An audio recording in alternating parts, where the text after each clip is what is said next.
stand by to launch FanStream Sports. 3, 2, 1. Let's start. Hello, sports fans. Welcome to FanStream Sports. Nothing but pure sports. This is the JP Show. JP, it's so good to hear you back on the air. Stand by. Now, here's JP. All right, good morning and welcome to a special edition of the JP Peterson Show here as we are coming to you live from the Pelican in beautiful Bel Air, Florida, the first annual Kevin Harrington Foundation golf tournament at this absolutely gorgeous piece of golf course, the most gorgeous thing you've ever seen in your life. Maybe second to the Masters. It is absolutely fabulous this morning. Wow. Yes, we do. Yeah. Can you see some of this? Can you take Timm Ham is with me from you're also coming to us live from a golf course as well, right? I am. I am at golf. the retreat in Cleburne, Texas, where we helped Johnny Gerber and I helped host the Airway Warriors charity golf tournament yesterday, and I'll get into our scoring and how we did a little bit later in the show. But fine event out here, the first annual Airway Warriors charity tournament.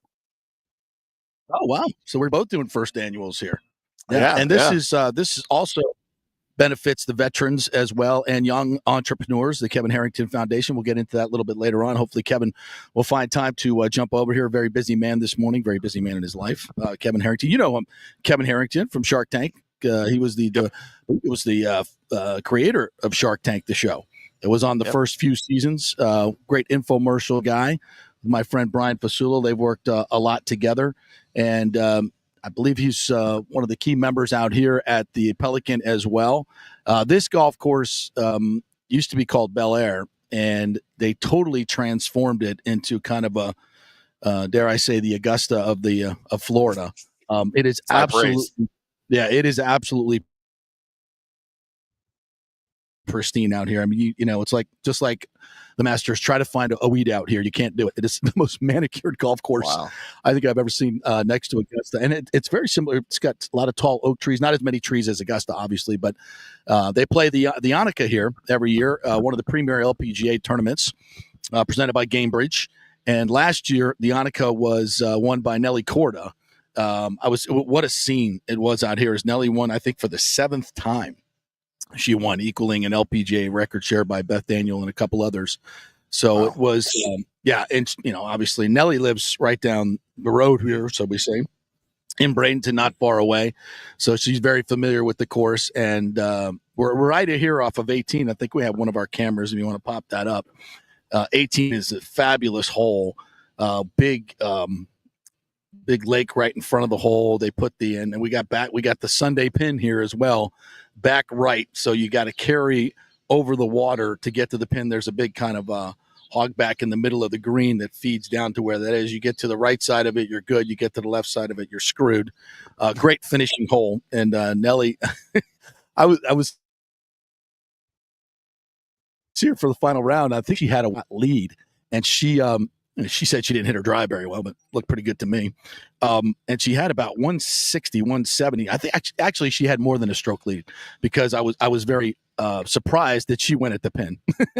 She went the furthest carry over the water. She could have bailed out left and really made 5 and won the tournament if I'm remembering correctly. But she went right at the pin and cleared the water by about 2 yards. Of course. And came. I think she had about a 15-footer for birdie coming down downhill, and she 2-putted for the win, as I recall. I could be wrong, but it was. But I remember saying to myself, "Why would you go at that?" Very similar to Rory at Augusta at 13. Like, why are you going at that? You don't need to. But you know, the greats figure it out, and she did, and she won, and the rest is history. So this is the venue that we're out here today. She went on a tear last year, similar to Scotty's, where didn't she win like a boatload of tournaments in a row? Yeah, she did. She did. World number 1 at the time, and just a fabulous player. And, you know, if I'm being completely honest, my favorite ladies player, next to Brittany Lincecum. Sure. Who is now retired. And this was Brittany's last event here. She retired in Friends and Family, which was awesome. Her dad was here, did a bunch of interviews with her dad and her family, and her huge contingent was here. Of course, she grew up here, not far from here at Seminole. And so she had all her family and friends, 3-time major champion on the LPGA Tour. Like she won, 16 tournaments or some crazy amount. Brittany Lincecum. Yeah. So there was a couple of really great storylines going on. Not only Nelly Korda winning for the 7th time, but Brittany's last event, which was really, really sentimental and wonderful all at the same time. I'm guessing probably Brittany will be out here playing today. Hopefully she'll be out here. We'll get her on the show. But absolutely an incredible tournament. And I implore everybody to get out here to the Annika, get your tickets. It is, just this venue alone is worth the price of admission. Walking around here is amazing. I've never played it, so today will be my first chance to play it, and I'm absolutely thrilled and excited to be able to get out there and play it. So looking forward to that, and we'll tell you all more about the Kevin Harrington Foundation as we go through the day. All right, bunch of guys already in talking this morning about the hockey game last night, and it's interesting. I was on the way over here. I was listening to I listened to a bunch of clips from the exit interviews, so I listened to a lot more of them on the way over here, courtesy of 102.5 HD, The Bone, as they were playing those Lightning interviews in full, and listening to Julien Brisebois and some of the players talk about the physicality that went on in the series, and then you see it last night. How Sam Bennett comes across, creases Stolars, the goalie, right in the back of the head with an elbow, takes him out of the game. Now, he also got hit by a puck earlier in the mask and kept playing. So I don't think that's what got him concussed. I don't think so, but maybe. I don't know, but because he kept playing, and typically pucks to the mask are not going to concuss a goalie. I haven't seen that. Maybe you have, Tim. But elbows to the back of the head will. Elbows to the back of the head will. Yeah.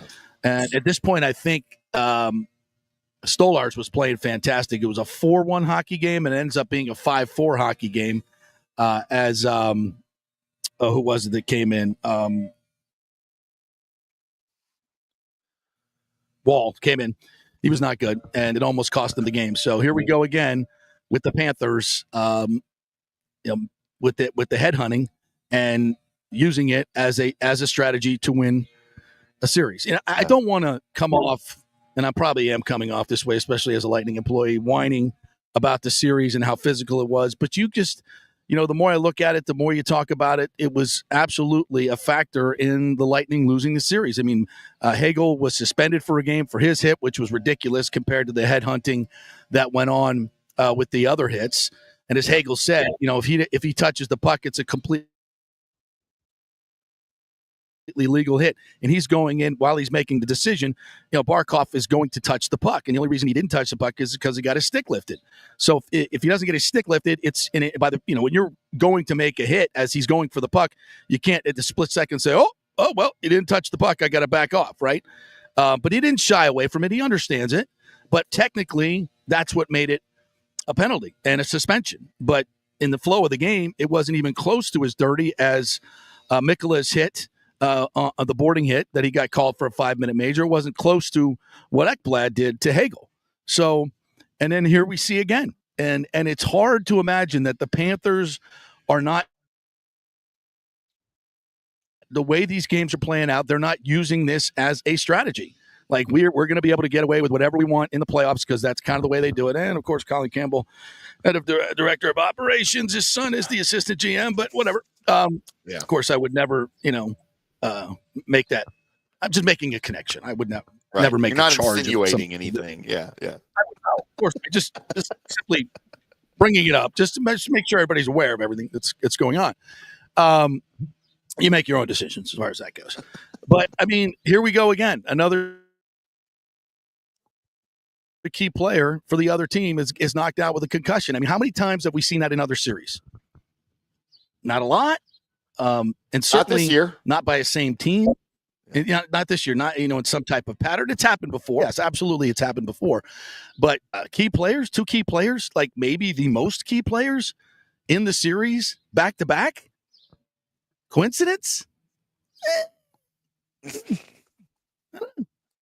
Michael LaRue is in here this morning. Says Bennett not expected to face discipline for collision with Stolars.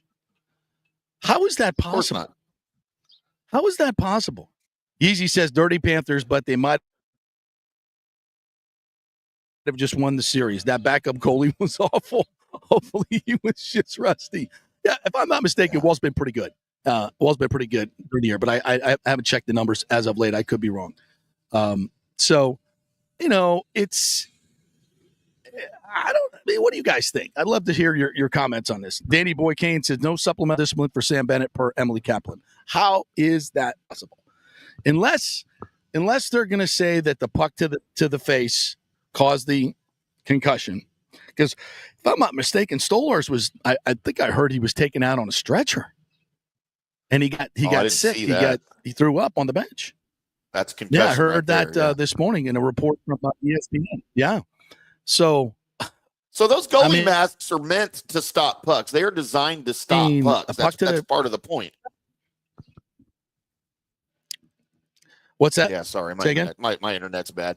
Goalie masks are designed to stop pucks. Like that's what they're for. They're made that way. They're cushioned on the front for the goalie on purpose. They're not meant to stop elbows.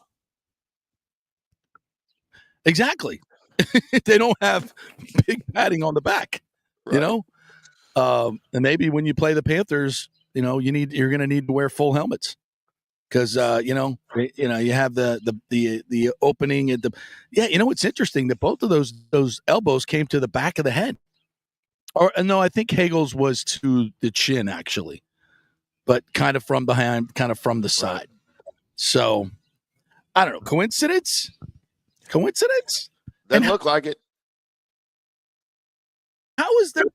I mean, if that's the hit, if that's a hit to the head that puts Stolars out.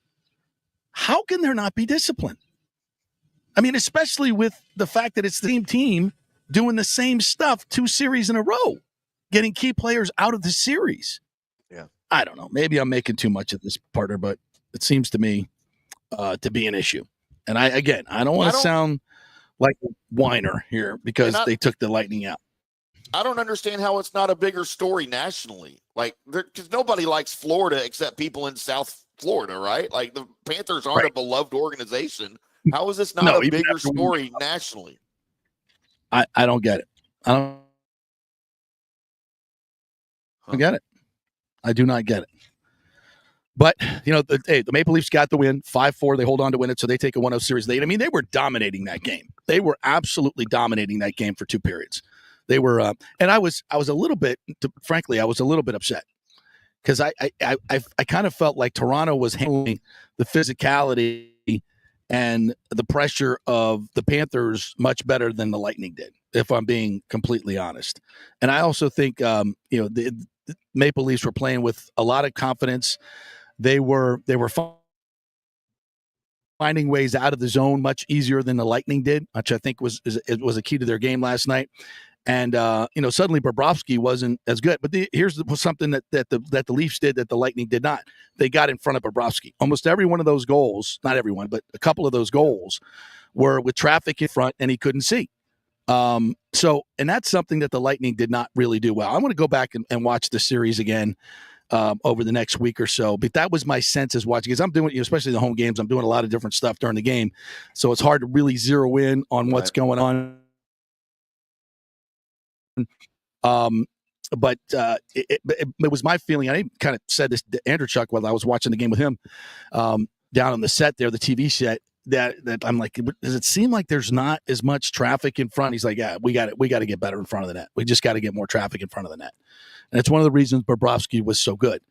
So, and listen to Julien Brisebois in his exit interview. I thought he made some really good points about Kucherov that, if you win these games, suddenly the playmaking ability is amplified of what Kucherov did. And also, Braden Point is, game 2, was it game 2? Where he got 2 glorious opportunities right in front on unbelievable passes from Kucherov. He doesn't put it in the net. If he puts it in the back of the net, suddenly we're talking about Kucherov's playmaking.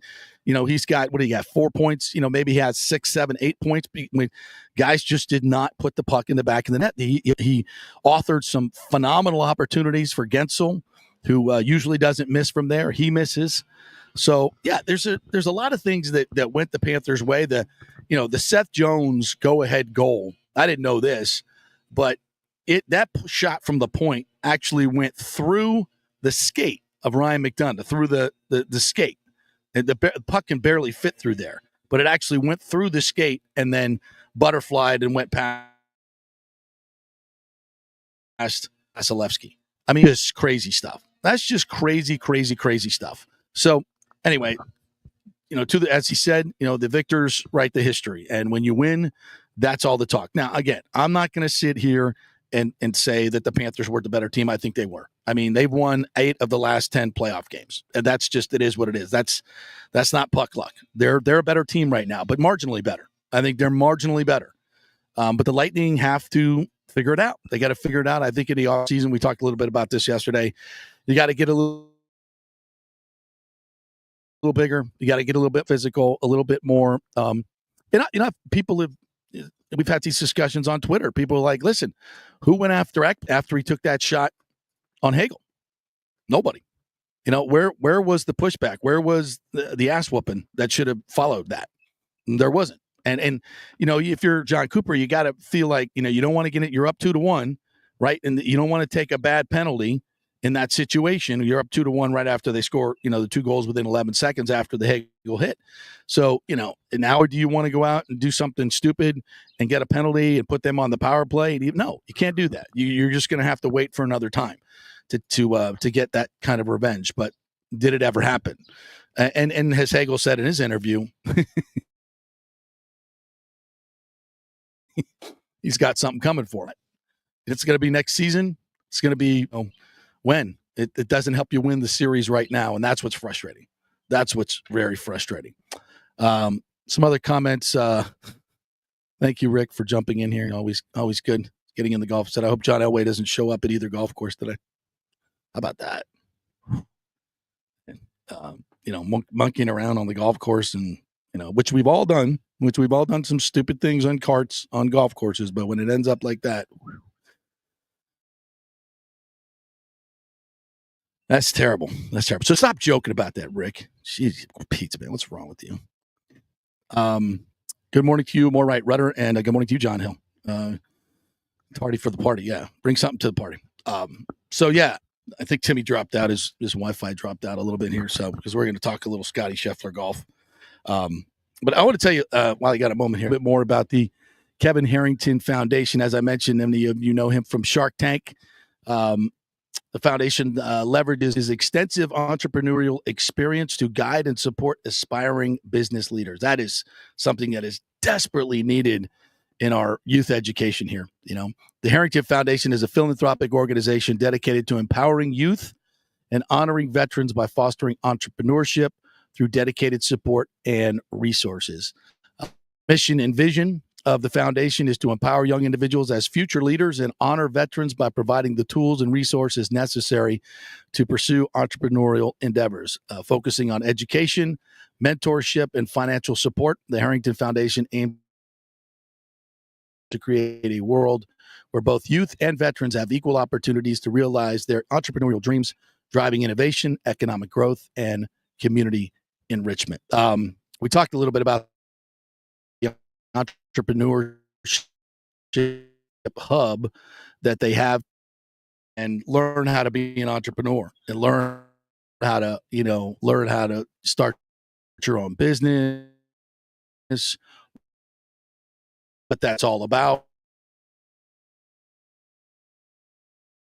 Talking about this last night. This to her kids going to public school. Stuff like this is always kind of seemed as extracurricular. Going to the Enterprise Hub and learning about being an entrepreneur. Why isn't that a regular part of learning more about finance and learning more about investing and learning more about getting into those type of entrepreneurial situations? So it's very much needed, and it's something that Kevin Harrington is devoted to his foundation to.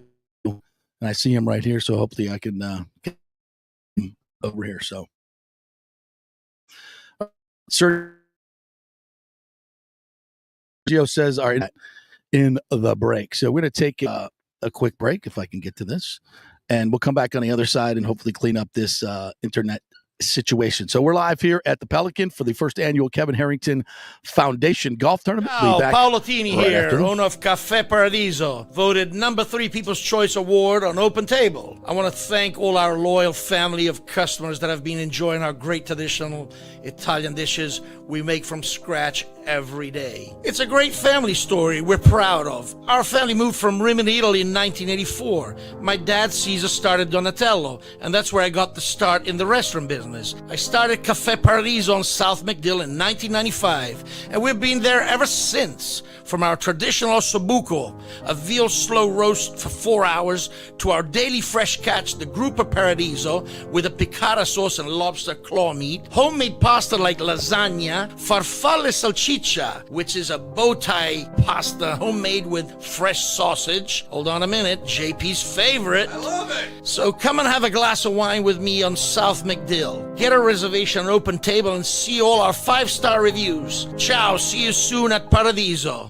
JP here for Riveters, the official sports bar and grill of the JP Peterson Show. We're located just south of Ray J and Steinbrenner Field, so it's a great pre- and post-game spot, and the happy hour is amazing. Monday through Friday, 3 to 7. Check out these specials.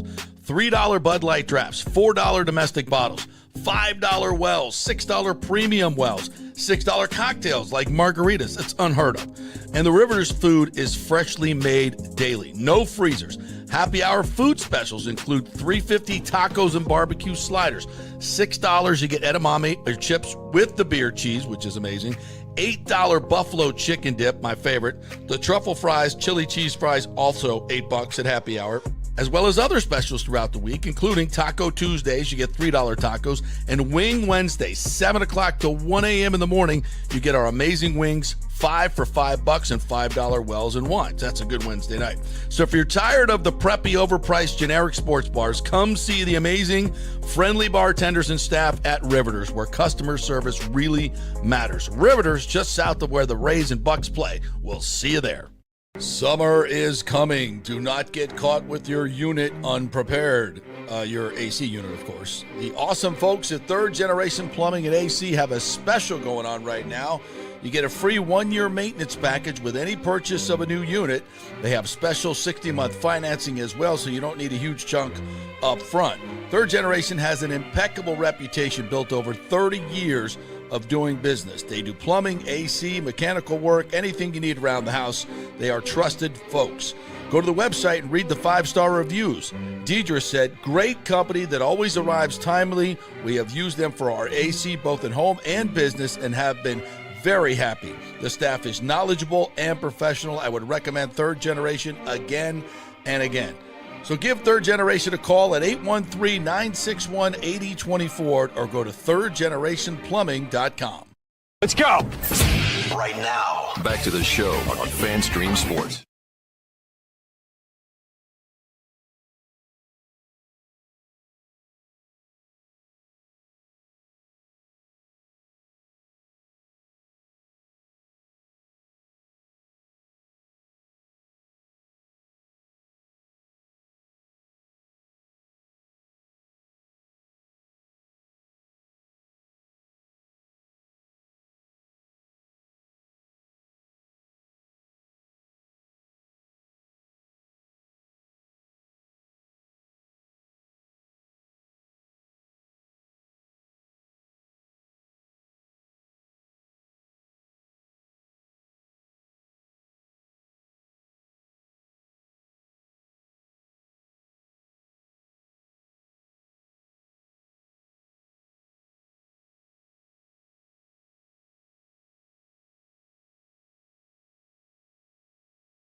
All right, I think we're back on here with the JP Peterson Show. You guys in the comments, you could tell me, see me, and hear me. We're having a little internet issue out here at the Pelican, so we'll try to reconnect here. Hopefully, if you can see me and hear me, let me know. We'll double we'll check her. Scott Reynolds will hopefully be joining us at 10:30. We're going to talk a little Buccaneers about the upcoming mini camp, see how that is going to go. We got some interesting players coming in, not only the draft picks, but the UDFAs. I think everybody can't wait to see Desmond Watson, the 460-pound defensive tackle from University of Florida. So we'll, the tush push guy, right? That's supposed to be the tush push guy. So we'll see what he does if he can. I'm going to take another quick break here, and hopefully we'll have everything working here in just a second, and we'll be back with Scott Reynolds. So stay with us. JP Peterson Show. I think we've got this figured out, so don't go anywhere. Be back in a second. Hey, are you tired and broke from going to those overpriced sports bars with $18 martinis and $20 burgers? Well, head over to Riveters, now the official sports bar and grill of the J.P. Peterson Show. I love the atmosphere. It's uniquely nostalgic American, recalling the days of Rosie the Riveter. The staff is incredibly friendly and welcoming in a laid-back, casual indoor-outdoor setting. And check out the reviews, and you'll hear this. Best Reuben sandwich ever. Amazing wings, burgers, and prime rib. The welcome you get when you walk in is incredible. The staff will call you by name. You're not just customers. You're really part of the family. So go say hello to Maha, Taylor, Serena, May, Courtney, Jamie, Christina, Lauren. Tell them JP sent you. This is a real sports bar, and we love our home teams. And they're playing the games on the TVs all the time. You won't have to ask to put the Lightning, the Rays, the Bucs, or the Rowdies on. They do the UFC fights for free, no cover. Big screens and TVs everywhere. It's the place to watch sports in Tampa. Great fresh food, amazing staff, great drinks, insane happy hour, 3 to 7 every day. Race season is here, so make sure you stop by Riveters before or after the game. It's just north of 275 on Dale Mabry, just south of Steinbrenner Field. See you at Riveters. Diamond Days are back at the Golden Diamond Source, Tampa Bay's largest jewelry superstore. You know, I love Diamond Days because right now you can get up to 20% off all the diamonds in the inventory, including April's birthstone. Plus, you can take advantage of 0% financing for up to 5 years. This means that if you finance $5,000, your monthly payment would only be $83. Best of all, your Golden Diamond Source diamond never loses its value. And listen up, all soon-to-be newlyweds, here's your chance to win a $2,500 shopping spree at the Golden Diamond Source, along with a wedding cake for up to 100 guests, created by the renowned celebrity chef, The Cake Girl, as seen on the Today Show. Entering is easy. Simply visit the Golden Diamond Source on Omerton Road for your chance to win big. If you want your special someone to say yes, make sure it's a Golden Diamond Source diamond. Visit us at 3800 Omerton Road in Clearwater. Spring means a time of renewal and Rays baseball, and the folks at Italiano Insurance want to welcome the Rays to Tampa and remind you it's time to renew those insurance policies with the now famous Italiano Insurance Checkup. Let the experienced and friendly agents shop your policy for the best price and coverage. Famous for saving me over $1,000 on our auto insurance last year and over $500 on our homeowners. Now that's a grand slam. Might as well get a double play by adding flood insurance and business insurance to your portfolio. Costs less than you think, and trust me, you do not want to risk your home or personal wealth. That's a big whiff. So step up to the plate and call 813-877-7799 and chat with the all-star agents at Italiano Insurance. 813-877-7799 or go to ItalianoInsurance.com. Go Rays! Let's go. Right now, back to the show on FanStream Sports. All right, welcome back to the JP Peterson Show here as we're coming to you live from the Pelican Golf Course here in beautiful Bel Air. Folks are streaming in right now to get ready for the first annual Kevin Harrington Foundation Golf Tournament. Kevin just stopped by here, so we're going to chat with him around 11 o'clock and talk more about his foundation and some of the great things that are going on in business today as well. Great businessman, wealth of knowledge in terms of entrepreneurship. So if you have any interest in running a business, or we'll talk a little Shark Tank as well, one of my favorite shows I think when I'm surfing around, I come across Shark Tank, boom, I stop almost every single time. So Kevin Harrington will join us here in just a little bit. Right now, let me drop in the great Scott Reynolds, and hopefully he can hear me. Can you hear me, Scotty? Yeah, got you loud and clear, JP. Good, man. Yeah, we're having a little internet issue out here at the beautiful Pelican. Look at this. Can you see behind me? Wow. Oh, yeah. You ever been out to the Pelican here? I have not. but you're outdoors and I'm not, so I'm jealous naturally. Yeah, it is a beautiful, beautiful day for golf. I've never played here too, so I'm very excited about teeing it up and putting my horrible game on display here today. But we'll have fun as we always do. How are you, partner? How's things? I'm good, man. How are you? Good. Excited to join you. Yeah, well, we got lots to talk about. I'm excited to, it's one thing to see these players drafted, right? But I'm always excited to see them on the grass. And I know it's underwear football and it's all that stuff. And it's more of an orientation than anything else. But it's still kind of football. And we're on a football field and we see all these new shiny toys. What are you most excited about this weekend to see these guys? I'm excited to see just Tez Johnson out in the football field. I was at the Senior Bowl in Mobile, Alabama, and he is just sensational in terms of yards after catch, the slipperiness, the elusiveness that he has. He's a bit of a dynamo. So I'm interested to see that again, maybe a little bit more up close and personal, and more attention on him now that he's a Buccaneer rather than just one of 100 players at the Senior Bowl. Also, too. Benjamin Morrison, I'm not expecting him to do much. He might be off on the side field with the trainer during some of it, and then taking some mental reps. Doesn't sound like they're going to be throwing him into the mix. He only worked out a couple of days before the draft, so he's not even really in football shape yet. Didn't do any combine training or anything like that. So they're going to ease him into it. But I'm curious to see how all of these draft picks, move about. And there's going to be some undrafted free agents too that are going to get an interesting look. Ben Chekwum is a great story. Highest paid undrafted free agent, not just in Tampa Bay, but around the league this year. Only played 2 years of football at Georgia State, but a very good athlete. Played offensive tackle. He's pretty much with that guaranteed money, $250,000 in guaranteed money, maybe $300,000. He's already going to be guaranteed a roster spot, or I should say on the practice squad at least. But he's got a chance to be one of those developmental guys, and I don't think there's a better offensive line coach in terms of developing talent than Kevin Carberry right here in Tampa. He's just taken Cody Mauch to the next level. He has, I think Graham Barton's going to be a star in this league. We've seen Luke Gedeke made strides under his tutelage last year. Even Ben Bredesen kind of went from being a journeyman to a guy that ended up making $7 million a year and getting a 3-year deal. So those are a couple of the names I'm interested in seeing. What's his background at Georgia State? Why is he you see these guys that, maybe they don't make it to college right away. They get injured in high school, some kind of slip through the crack kind of guys. He's a Nigerian guy that they had open tryouts at Georgia State, and he just was too good of an athlete.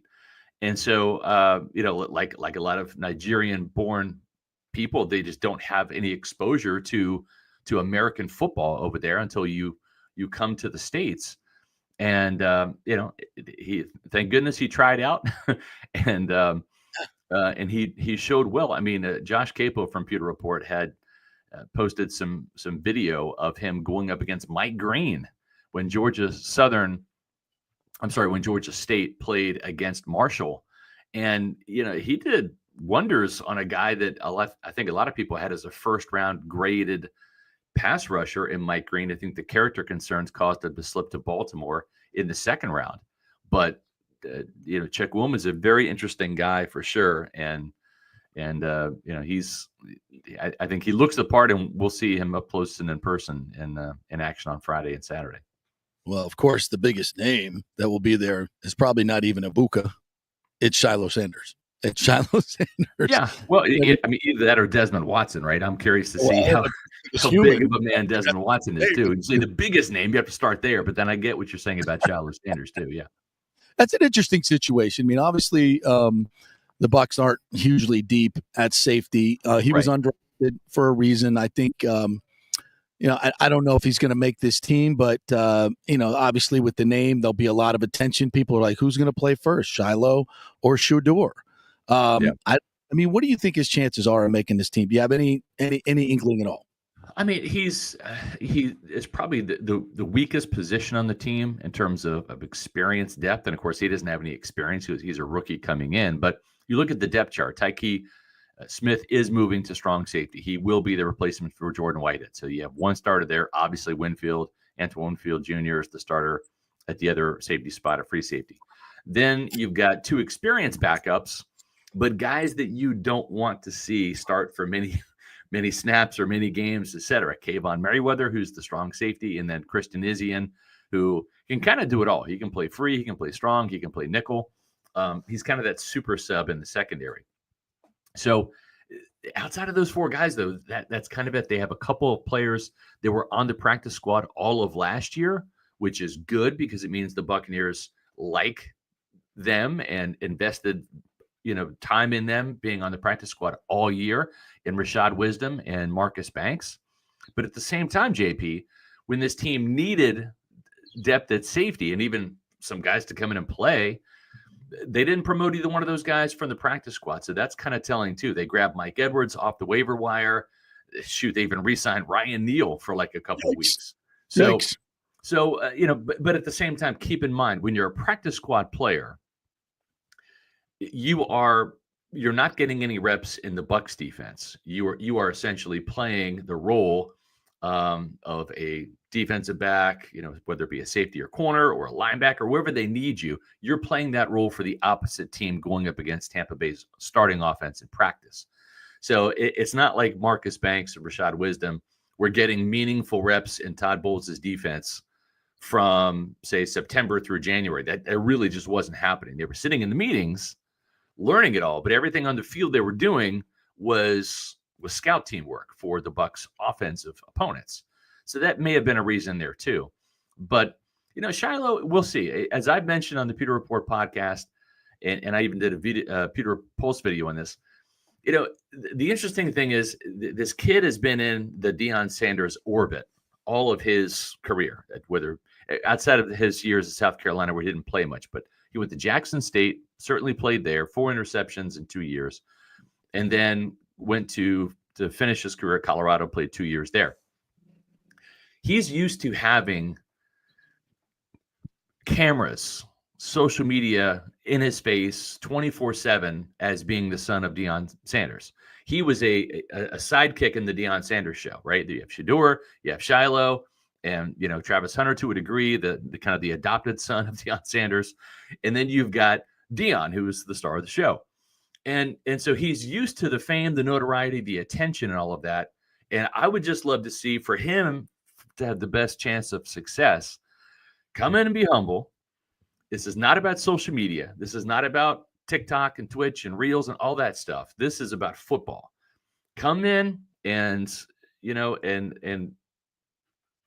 learn and play football and leave the spectacle back in Colorado. Now, maybe he was just an accomplice in all of that, right? He wasn't the star of the show. It was mostly Deion. Then it was Shedeur, right, as the quarterback. And then you've got Shiloh. Notice Shiloh didn't have his number retired in Colorado. It was just Shedeur, Travis Hunter.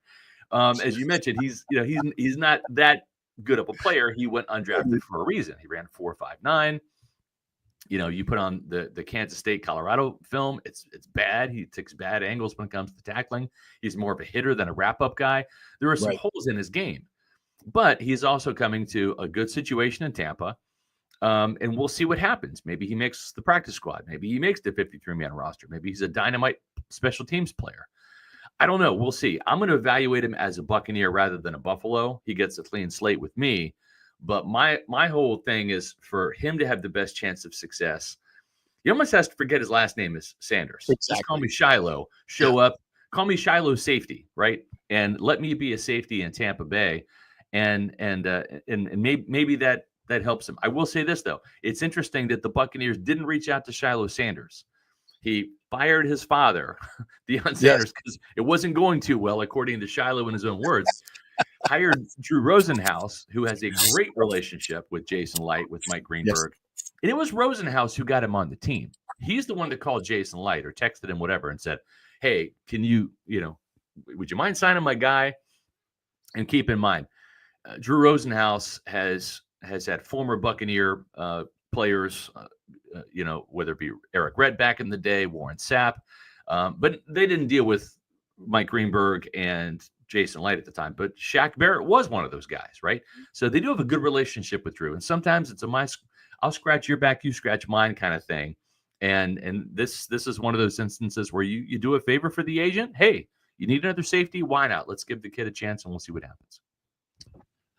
Scott Reynolds joining us here for the Pewter Report. And by the way, Dion, you don't need to come to minicamp. Have you heard anything about him coming here with the? No, with the Bucs? I don't think they get that. I'm not going to say they're going to say, Dion, you can't come. Yeah. But I would hope that he's self-aware enough to, I don't need to be there. Just let him. I think at some point in time we'll see Dion, right? I mean, that's his son. He's going to come there. But at the same time, it's like the hierarchy is Shador, right? So I would suspect that maybe the Cleveland Browns get a visit from Dion beforehand, and that might or may not go well. And then maybe Jacksonville with Travis Hunter, because again, that's out of all of the Sanders kids, the adopted Travis Hunter is the best one. He went number 2 overall for a reason. He is a stud. So I would suspect that on the Deion Sanders offseason tour, Tampa might be the third stop on that after stops in Cleveland and Jacksonville. That would be my guess. Yeah. Well, and there's a bunch of other guys I want to see, and one of them is David Walker. He's such an interesting guy, and I'm sure you've seen the video from the combine of him doing the flips and everything. Yeah. He's an interesting athlete, a really, really interesting athlete. 6'1", 263. Obviously 6'1" is why he fell in the draft, but we've seen some 6'1" pass rushers. Von Miller comes to mind. Shaq Barrett comes to mind. That can do this thing, and he can use, he's not going to be a length guy maybe that's coming from the back and knocking the ball out, but he gets, he runs the hump, right? He runs that hump, and you can get around these big 6-7 tackles by going under him. That's, you can make a living out of that really, really well. So I'm really interested to see his bend, his athleticism, all that. He's got great instincts. He finds the football, right? And that was like the biggest knock on Joe Tryon-Shoyinka. Didn't have good instincts. Like really good athlete, but just not an instinctive pass rusher. Too many times would run past the quarterback. And the thing is when you're running that natural arc, and if you look at some of the best to ever do it, Simeon Rice, Neil Smith back in the day, Derek Thomas, you're setting a trap for the quarterback when you kind of like act like you're going behind the quarterback or you're at the quarterback level. Okay, the only place the quarterback's going to go is underneath you. So you need to be able to start to threaten the outside edge, run that arc, get at the quarterback level, and then slam the brakes on, and then know that you need to work back inside. And that's where you want the quarterback. You don't want the quarterback going outside of you because then there's no help. Then he has the sidelines, he can run, he can throw, whatever, right? But if you cut off the sidelines, that's what setting the edge means. If you cut off the sidelines, get to the quarterback level, and then make your move to work back inside, that's where you get those sacks that may not be an 8-yard sack, but it might be a 4-yard sack, right? And more importantly, it kills the drive. And if you miss, you're forcing that quarterback right into a defensive tackle, right into a linebacker, right into a safety who's in the box. You're forcing him back inside. And that's where the instinctiveness comes from. And you see that on film with David Walker. It's just something that Joe Tryon-Shoyinka did not have. He would like run the arc and run right past the quarterback, and then the quarterback just runs free and has all day to run or throw. And that happened over and over for 5 years, unfortunately. He just could not understand that concept. But this kid has it. He doesn't have long arms, as you mentioned, JP, but he's got very violent hands. And hands are what get you free, right? When those offensive linemen want to latch onto you, you need to have violent hands. If you don't have long arms to prevent them from reaching onto you, when they latch onto you, you got to have the violent hands, and he has that. So I love the fact he averaged just about 10 sacks a season. I think his lowest sack total was 8. So he is a consistent hunter of the quarterback, and I think he's going to fit in really well in Tampa Bay. Yeah, and one of my questions about him was why didn't he leave Central Arkansas? His brother, played at Central Arkansas, right? I mean, it's like that's a great story. The other thing too is you went to Florida State. Did you ever consider leaving Florida State? Hell to the no. Okay, I went to Kansas State for 5 years, unfortunately, plus summer school because I wasn't sharpest tool in the shed, and I decided to switch majors. My junior year, which means I basically burned a whole year's worth of credits that wouldn't transfer or apply. But I never thought about leaving Kansas State. I found my fit. You found your fit. And David Walker found his fit once he was at Central Arkansas. I mean, he never left the state of Arkansas. He transferred from a smaller school within Arkansas, but he never left the state. And when he was playing with his brother there, like that was his fit. And the NIL money didn't matter. Getting SEC offers or whatever didn't matter. That was his fit. And I think that's what you're looking for. Oh, and by the way, most Tampa Bay Buccaneer players, when they hit free agency, they stay. Why? Because they find their fit right here in Tampa, in red and pewter, playing for Jason Light, playing for the Blazers, playing for Todd Bowles, and playing for their teammates. So this is exactly the type of culture guy you're looking for, because if he has a good time as a Buccaneer, when it comes time for the contract to come up, he's probably going to stay. Yeah. Scott Reynolds joining us here. So we mentioned Desmond Watson, the 465-pound. I don't know where he's at. Have you had a 437? Yep. Wow. Making progress, heading in the right direction. So what do you think the plan? I mean, I kind of jokingly said, do you bring him up on the practice squad when you play the Eagles for the tush push? Good. Or do they have a plan for him? I mean, that's never been really a thing where you have a certain player, because teams can come take your guys out the practice squad. So you don't develop a certain player for a certain strategy. But if ever there was one, this would be the situation. But I think, do the Bucs also have something else in mind for him? I mean, they're going to make him drop some weight and become a real 3-technique, short yardage type guy. What do you think their plan is? And I've heard this too. And listen, I'm not a Florida Gator, first and foremost. I don't watch a lot of Florida football unless there's some draft prospects I'm really interested in. It's just not my team that I follow. But I've heard and I've seen some comments on social media from Florida Gators fans who say, yeah, it's cool that we have a Gator on the Buccaneers, but like he's also lazy. Right. And, he didn't do much. And that's true. He was a reserve for 4 years. He was never a starter. Obviously, with the conditioning, he can only play X amount of snaps. Right. And so, he's on the roster. It's not like you have to put him on the practice squad. There's no practice squad in college. But the fact that he entered college around 380 to 400 and then the weight went up and not down, that's not a good sign. And it kind of speaks to that laziness. And listen, I'm not, dogging the kid out. He did admit at his pro day that he does have a weight problem, that he is addicted to food. I mean, and that's obvious. And there's nothing necessarily wrong with admitting your problems. It's just, what are you going to do about it? Well, first step is he's down from 464 to 437. That's great. He's heading in the right direction. I think optimally, he's got to be somewhere between 380 to 400 to really have a legitimate chance to make the practice squad. Not the active roster, but the practice squad. If he gets down to 380 and 375, where he's dropped almost 100 pounds, he's showing this team how serious he is, and maybe they take a chance on him, and he's defensive tackle 6 on the depth chart. Maybe that's what happens, because he is a good athlete. He can stuff the A gap. There's no doubt about it. He's limited outside of that, but short yardage, goal line situations, that's his calling card, and that's what you want your backup nose tackle to be able to do. The other thing I'll say is his role model when it comes to football is Vita Vea, another big man who's had some troubles with this weight. Vita Vea most recently came into camp, became an OTAs, the best shape of his professional career, closer to that 347 on the roster than any other year. And we've seen Vita come in overweight before in the OTAs and training camp. Bruce Arians even called him out a couple times, and he had to drop that weight. So what better situation for Desmond Watson to be in the same defensive line room as his professional idol, where he can learn from a guy. Like, in other words, if it doesn't happen in Tampa, it's not going to happen anywhere else. Like, he's not going to be a better fit in any other team than right here with Vita Vea and the Buccaneers. And let's see what happens. But I like the fit. There's no risk involved. It's a risk worth taking. And we'll root for the kid and see what happens.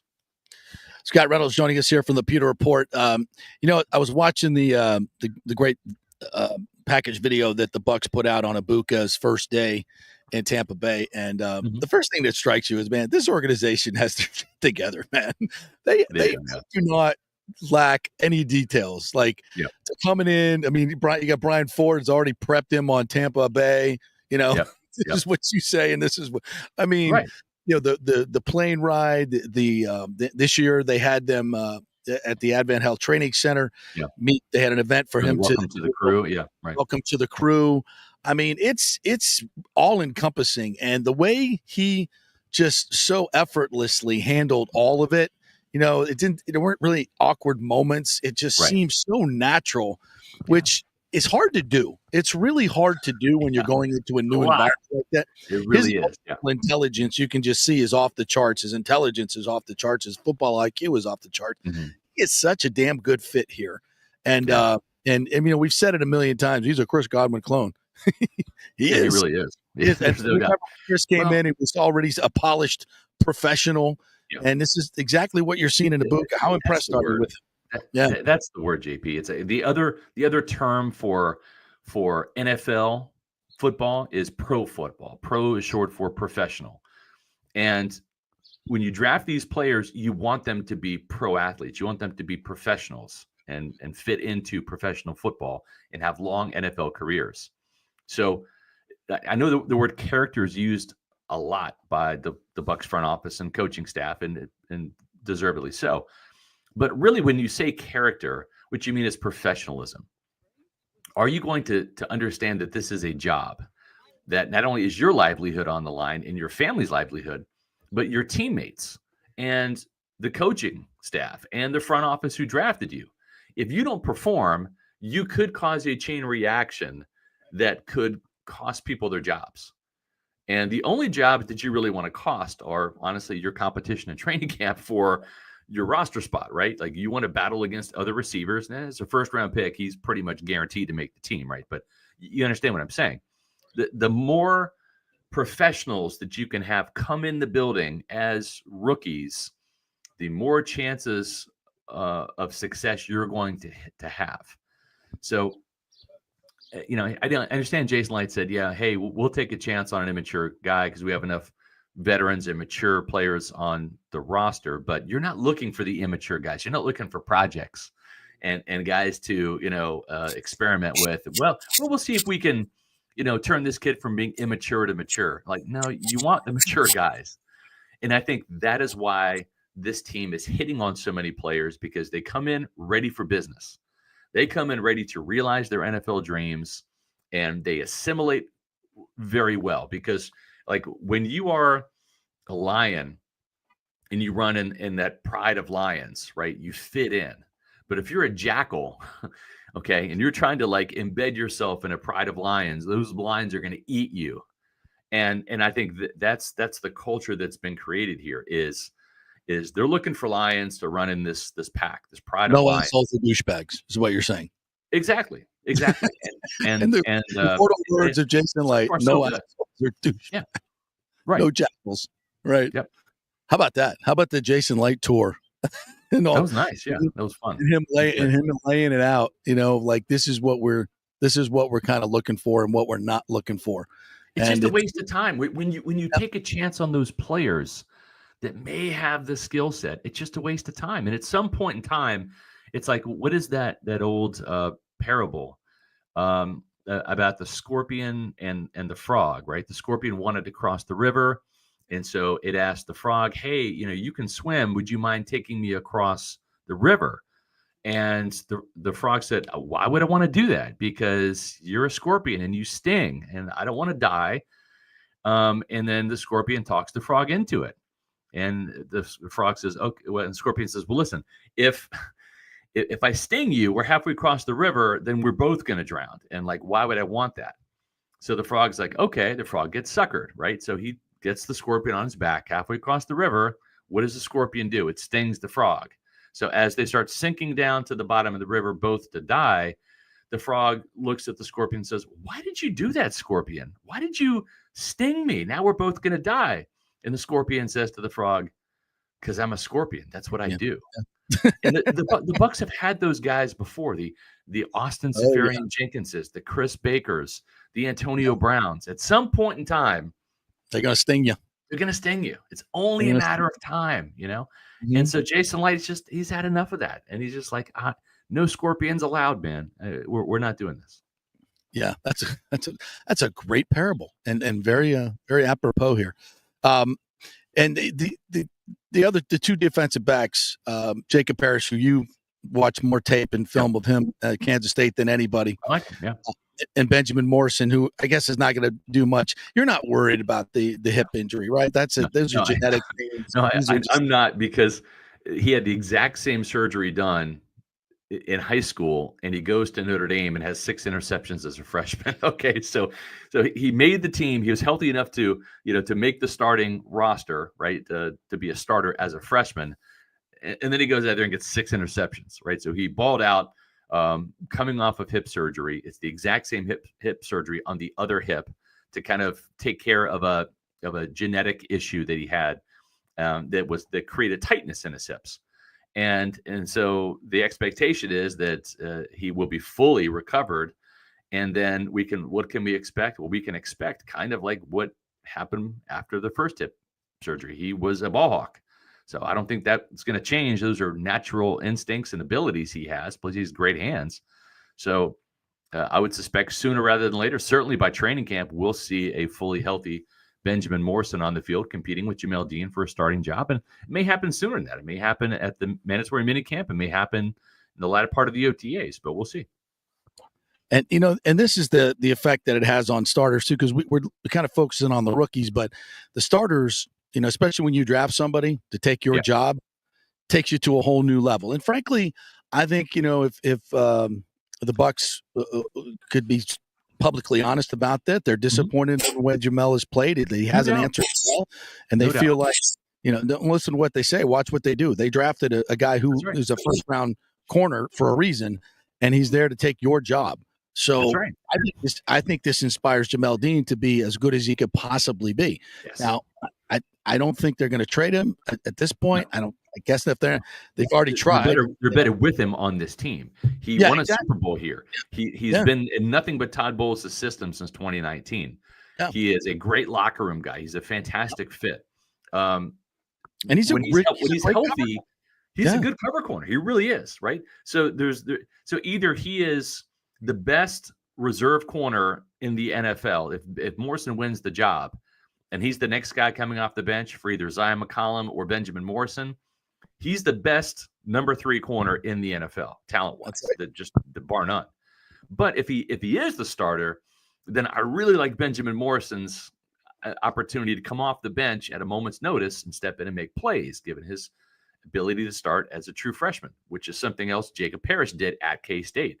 It's hard to go into a major conference like the Big 12 or a big school like Notre Dame and just crack the starting lineup. But that's what both of these guys did, because they have a high football IQ. Football is won from the neck up. And, and it shows with both of those guys. The thing with Jamel Dean is Benjamin Morrison's either going to push Jamel Dean towards greatness or push him to the bench. Either way, the Buccaneers win. Either way, they win. This is a no-lose proposition for Tampa Bay. And really, as I said on our Peter Report podcast yesterday, we kind of talked about this. Jamel Dean was actually at his best when Sean Murphy-Bunting was pushing him for that starting job. Yep. And Dean ultimately won it, and Sean Murphy-Bunting kind of got pushed to nickel corner, which wasn't bad. But maybe this is the situation with Jamel Dean, where maybe he relaxed a little bit with that big contract. Didn't have any competition, really. It's just, all right, you're assumed to be the starter. So we'll see the best out of Jamel Dean in training camp. And that's either going to really level up Benjamin Morrison, kind of make him his equal, and then maybe they're going to take the chance on the new kid with the better ball skills, etc. Or they're going to say, Jamel rose to the occasion, and Morrison will have his day, and we'll rotate him in a little bit to get his feet wet, but we're not going to throw the rookie into the fire and have him possibly get burned, in his first year, and we'll see what happens. And ultimately, when Jamel gets hurt, because then that's what will happen given the track record, then Benjamin Morrison will be able to come in and save the day. It's going to be fun to watch, and it all gets started this weekend. What they come in Thursday, first practice is Friday, is that correct? Yeah, correct. Friday morning, 11:40, and then Saturday as well. So 2 days that the media will have the opportunities. They're in town, I think, through Sunday, but Sunday might be more of a walkthrough, meetings, etc. And then we'll see. We'll see if any of these undrafted free agent tryout players get a look-see as well. Some interesting names there for the undrafted free agents, and we'll see. If some of these guys can make the roster, maybe some of these tryout guys. We saw like Marquise Watts come in as a tryout player a couple years ago, and end up being signed after the rookie minicamp. So there might be 2 or 3 of these tryout players that come in and really wow us and impress us, and we'll see. Jordan McLeod, former USF quarterback, also went to James Madison, Texas State. He, not that they need another quarterback, but he might be signed as an arm in camp. Yeah. Tyler Echeverry. He is a running back out of Mount Union that had 2,000 yards combined between rushing and receiving last year for the Raiders. Small school guy, but running back's a position. They might take another running back just because Rachaad White is in a contract here. I don't know that the team with Bucky Irving rising to start him, if they're going to invest in Rachaad White. Rachaad White probably will want more carries elsewhere after the season. So we'll see who ends up impressing the Bucs brass this weekend. All right, Scotty, tell everybody what you got coming up on Pewter Report this week. We have special guest Mike Beal, the Bucs Vice President of Player Personnel, will be on the Pewter Report podcast today at 4 o'clock. And he's going to be talking all about undrafted free agents and these tryout players. So if you are curious about that, make sure you tune in today at 4 o'clock on Pewter Report TV, our YouTube channel. Then tomorrow, we've got Zion McCollum, Bucs cornerback, will be joining us at 4 o'clock as well. No show on Thursday this week because we will be doing a live show on Friday at around 3:30 from the team facility, talking about what we saw at the Bucs minicamp. So a lot of great podcasts coming up on Pewter Report TV. Make sure you check us out on our website, pewterreport.com, for all of the Bucs news this week. And then we've got social media. You can follow us at Pewter Report on Facebook, Instagram, and X. All right, Scotty, thanks, man. Great stuff as always. You guys are all over it this weekend, so check out all the good stuff they got going on at Pewter Report. I will be watching for sure, and I'll see you on Friday. All right, partner. See you. All right, great, Scott Reynolds right there. All right, things are picking up here at the Pelican. Folks getting out on the range, hitting a few balls. Well, I can't wait to get out on that range. That grass looks so perfect, absolutely perfect. Oh, it's just, and for golf geeks like me, you come to a place like this, it's absolutely sensational. All right, I'm going to try to get Kevin Harrington on here. They're the stars of Shark Tank, and of course, the reason we are here today. So we'll take a quick break, and we'll be back live here at the Pelican right after this. Hey, are you tired and broke from going to those overpriced sports bars with $18 martinis and $20 burgers? Well, head over to Riveters, now the official sports bar and grill of the J.P. Peterson Show. I love the atmosphere. It's uniquely nostalgic American, recalling the days of Rosie the Riveter.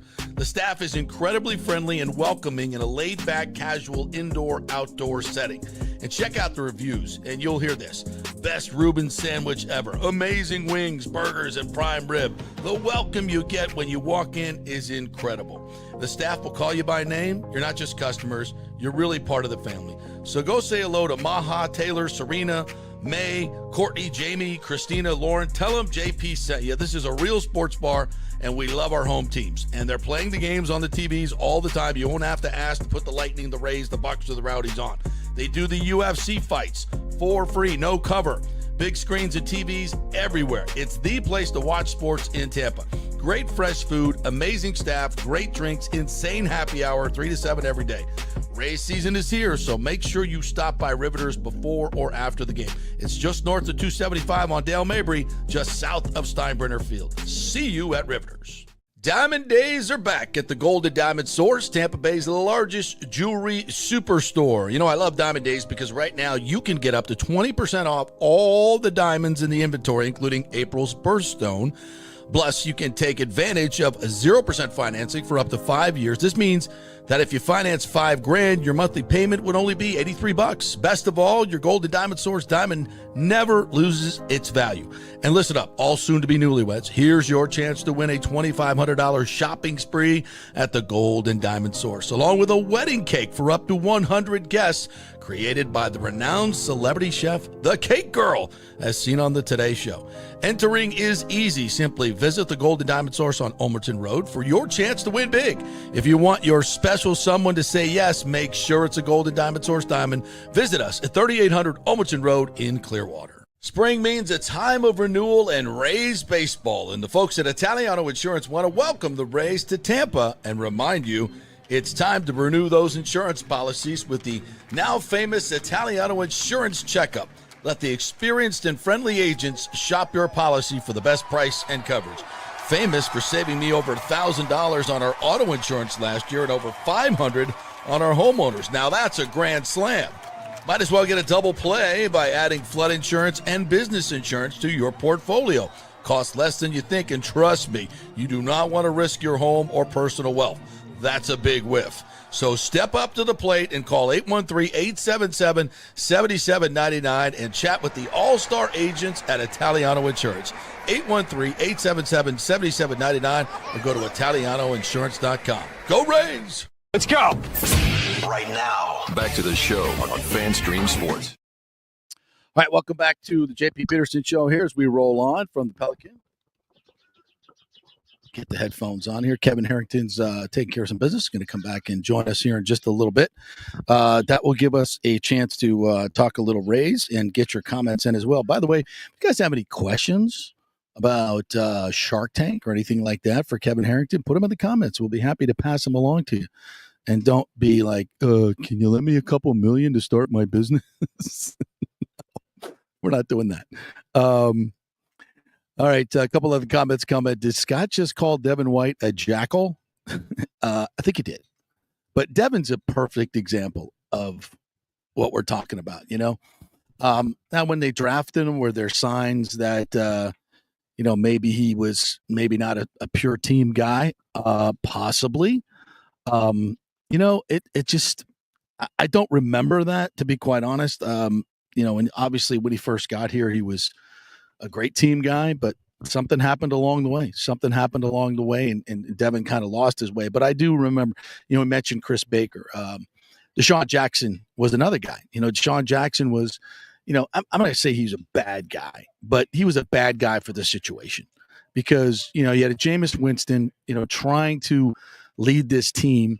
And then you got a guy who's a lot of a me guy who comes in. He's in the ear of the quarterback. I want the ball. I want this. I want that, and then Jameis was a pleaser. He's a pleaser guy, right? So he's trying to please everybody. Going to try to force the ball to Deshaun. Then Deshaun, okay, Jameis got suspended. Deshaun, Fitz is my guy. It's a bad thing. Because Deshaun was about himself. Chris Baker, same thing. Just through the years, we've seen guys come through here who just weren't great athletes, but not all about football. Not all about team.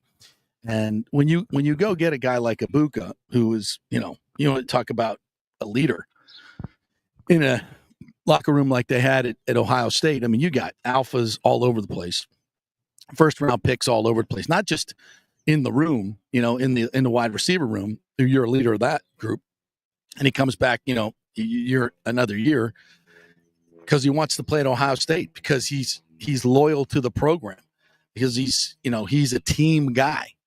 And these are the players. Graham Barton, same thing, same makeup, same exact dude, just a lot bigger. And you just see it all through these draft picks when you go meet them. And trust me, I've done a lot of interviews with a lot of draft picks over the year. And, you kind of get feelings right away.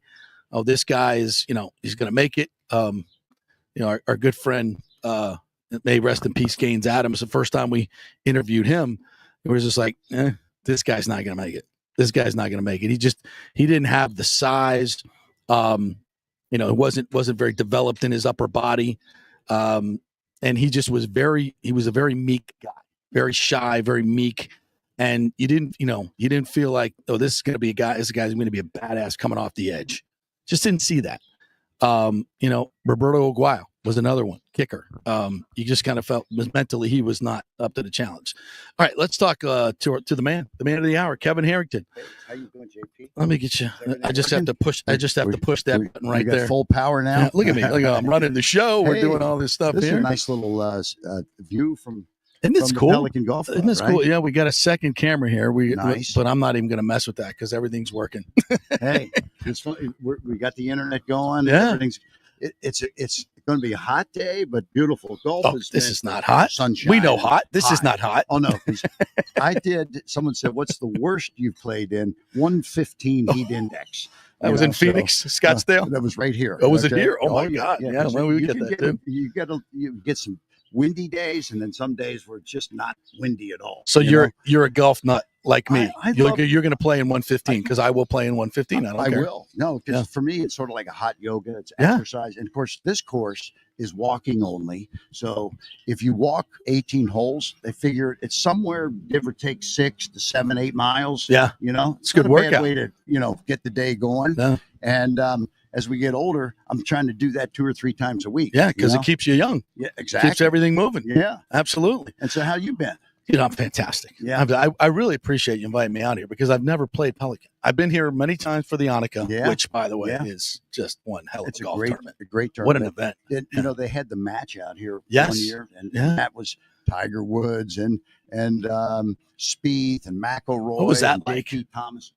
It was they teed off on the first hole. I went with them the whole rest of the way because to see those guys shoot is just, it's unbelievable. It was awesome. Yeah. And it was an evening match, 7 p.m., lit the whole place up. So it was really, it's hard to create daylight. I know. mean, like it's like this, but it was pretty close. Yeah. It was and great. just Tiger's aura. Like being in Tiger's aura. Can you explain that? Like what that's like?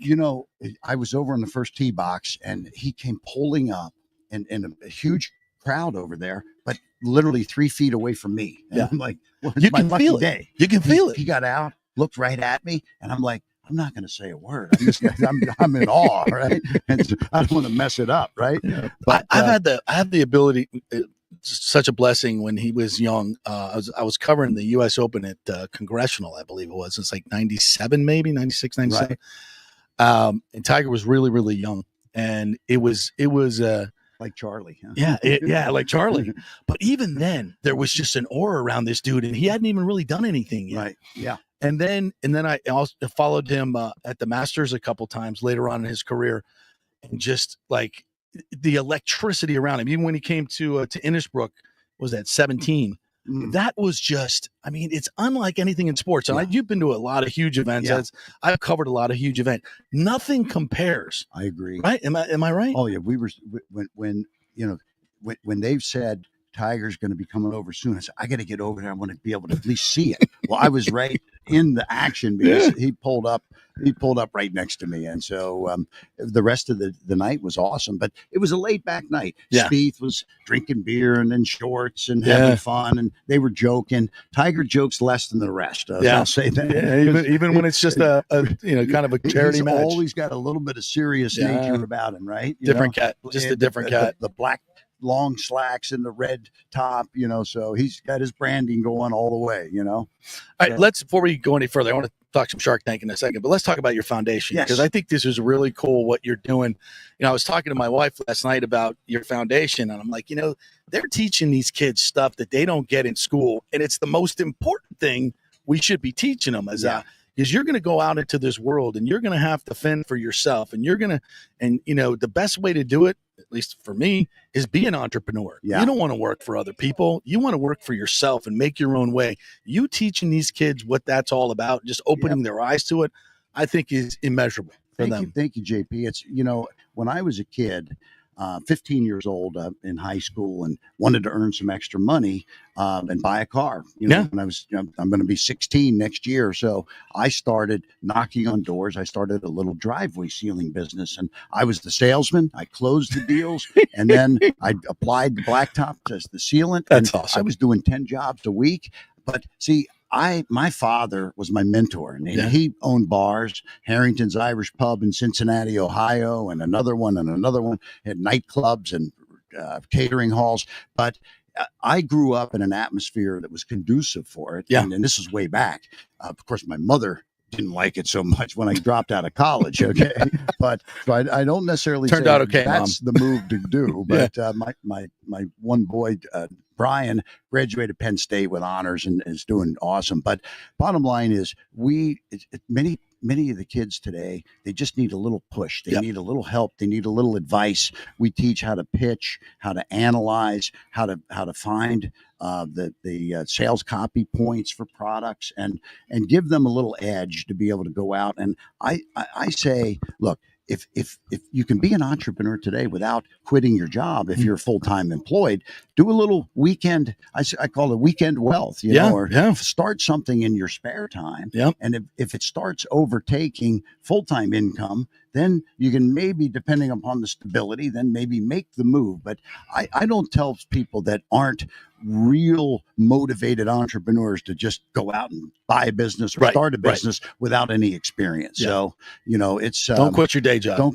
Don't quit your day job. And so unless you're and for the kids, it's great because, one of the guys, I do a tour around the city, and we went to St. Pete High School.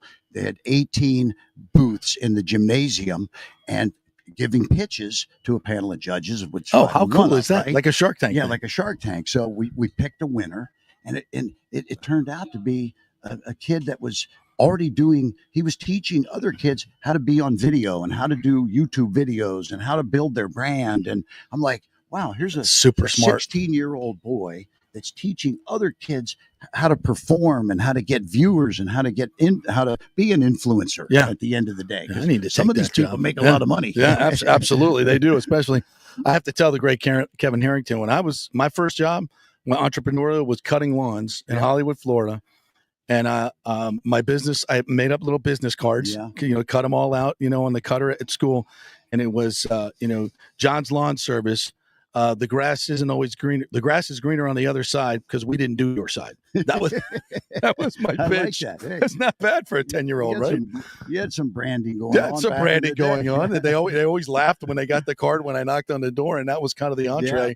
And they'd say, "Sure, kid, you want to mow my lawn for $5? Go ahead." That's nice. When I was sealing driveways, I would beautify the driveway, fill the cracks, because in the wintertime, when water got in the cracks and froze, it would triple the size of the cracks. So I'd take pictures of nasty, gnarly driveways, and then the before, and then magical transformation, the after, when we were done. And I'd show that to the neighbor, and when can you do mine? Right. Okay? You had the pitch down right away. It was awesome. Back in Cincinnati, Ohio. How about that? I say that people, and that's why kids we opened the Entrepreneurship Hub at Junior Achievement up in Tampa. 25,000 high school students have now been through that program. Wow. And so they get a little motivation, they get a little knowledge, a little education, and off to the races, It's life-changing. And then it's good to have a mentor. Absolutely. That's a huge part of it. Where do you see this economy going in terms of entrepreneurship? I mean, small business has been under assault for, since COVID. The globalization, these huge corporations eating up everything. Where do you see should kids go to college? Should they go to trade school? Should they be focused on entrepreneurship? What would be your advice? I think it's a case-by-case situation. For me, I dropped out my second year of college because I had 25 employees and 6 trucks going out every day. You'd be teaching the class. So I had to quit. But my oldest son said, "Dad, I want to be in a fraternity, and he went to Penn State, and he's like, I really want to live those college years." My son did the same thing at FSU. So he graduated with honors at Penn State and ran some fundraisers while he was there, and then said, "Okay, now that I'm graduated, I'm ready for the family entrepreneurship business." And I said, "Well, take a year to do something else first, okay? Because I want you to go see what the world is like, because it's a tough world out there." Yeah. And so he did, and then spent a year with Sprint in corporate, and now he's been with me for 17 years. How about that? And so he is an entrepreneur all the way. And so I think for him, it was good to get that college education, made some good connections. But his younger brother is not a college-bound boy. He already tried and didn't make it, and so he's off doing entrepreneurial ventures. And I think some kids, and I've encouraged my younger boy to do that because he was never going to finish 4 years of college. Yeah. It's tough today getting through 4 Oh, years I know. of college. It is, and it's expensive, and it's really expensive. Exactly. There has to be a return on investment. Yeah. At the end of it, I was listening to I can't remember who it is because my brain doesn't work that way anymore. Saying the trade school is such a great option. Entrepreneurship. There's an entrepreneurial school at Florida State now that my son went to. Yeah. He's just second graduating class, and he's gone into work for a couple of different computer firms. He's with a multinational firm right now, but with an eye towards opening his own firm. Yes. I'm just going to learn. I'm going to learn as much as I can how they run these businesses, and then when I feel I'm ready, I'm going to make my move. Yeah. Is that something that you would advise? I think a trade school is a great idea for many, many kids because, I mean, I'll tell you was disgusting for me. My son he graduates he went to a great school here in St. Pete. And when he graduated, he still couldn't balance out his checkbook. And I'm like, crazy. Why don't they teach, more practical things like this? But like a trade school, he would have been perfect to be in because he's more handy. Yeah. He actually sort of liked music. It was a little more artsy than his older brother. His older brother was finance, business, entrepreneurship, and his younger more brother, artsy, his artsy was creating music, and so I wish there had been some kind of a trade school for music for my younger boy. Yeah, it's called Belmont University, where my daughter just went. But it's really expensive trade school. But she just graduated this week. It's Belmont University. It's the best music school, at least in my opinion, the best music school in the world. And she just got her music business degree and was also a great performer. So she's not necessarily but my son is very entrepreneurial. My daughter is not. Yeah, she's looking for a job with Sony and Universal and doing those interviews. So it does depend on the person. I think it depends on the person, but I don't think it ever hurts. More and more colleges are doing entrepreneurship programs. I mean, Babson College is huge in the world of FSU just started theirs. FSU. I was on the board of the USF. Yeah, both the Tampa chapter as well as the St. Pete. Yeah. I was on the board of the entrepreneurship program for both schools for 5 years each. Plus, I was on the board at UT, their whole entrepreneurship program. Dr. Rebecca White has an awesome program at University of Tampa. So it's taken over. The kids today have access to some of the best minds. They do, and they also I've been speaking at all of these. I mean, the Tampa campus of USF, the UT campus, Tampa, the St. Pete campus, Babson College. And you have your own entrepreneurial hub here. And now we have our own entrepreneurial foundation. hub. So I just believe that, it's funny because when I did a few years on Shark Tank and 175 segments and had a lot of fun, I'd get stopped from a father he'd be in the airport and he'd say, "My daughter, she's only 13, but she loves Shark Tank. Would you give her some words of wisdom?" You must get that a lot. So I started doing events at colleges, as I just said. Then we'd get the high schools. I just did St. Pete High School, and I do actually grade schools also because they're starting in the 5th, 6th, 7th grade. That's great. They should. Yeah, like you and I did. Awesome. Like you and I did. What's your best Shark Tank story? Do you have a couple of them? Yeah, I got or the best product that you came across that you may have invested in?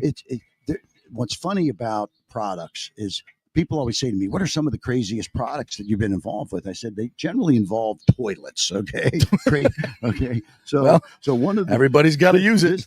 This lady comes out and she says, "Look, if you got a cat and you get a litter box, they go to the bathroom and then they're walking through the house, and boy, that's dirty all through the house. It's disease and this and that. But what if you could throw your litter box away forever and teach the cat how to go to the bathroom on the toilet?" Okay, it's called City Kitty. It's a cat toilet training product, and so she demonstrated how it worked.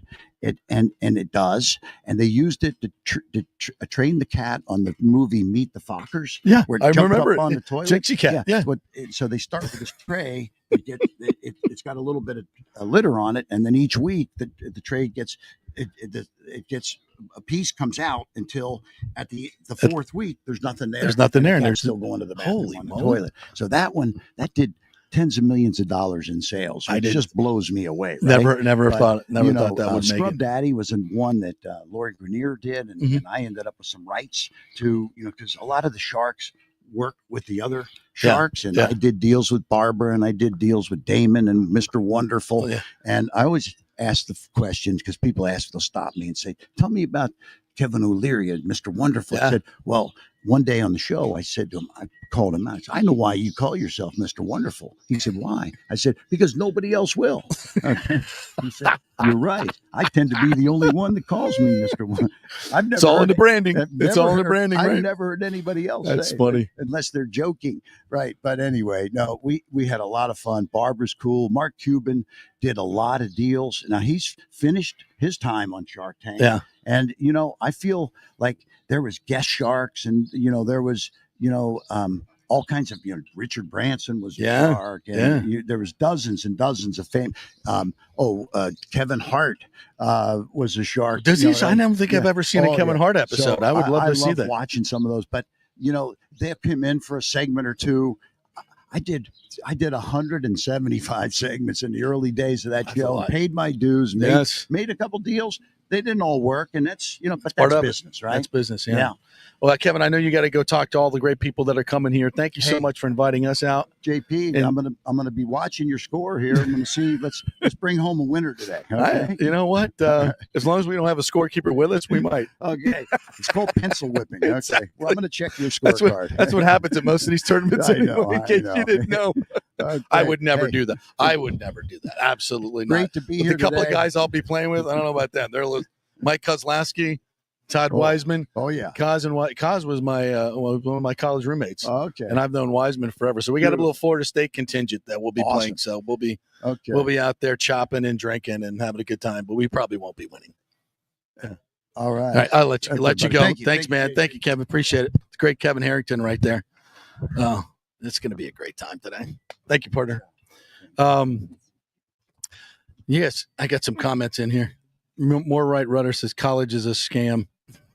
I don't know. It can be. There's no question about it. It can be. There you go. College is a scam.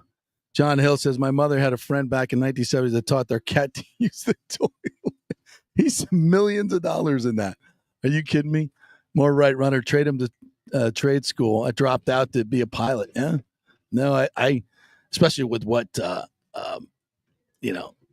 college costs these days. It's just, I think Kevin makes a great point there. It just depends on the person.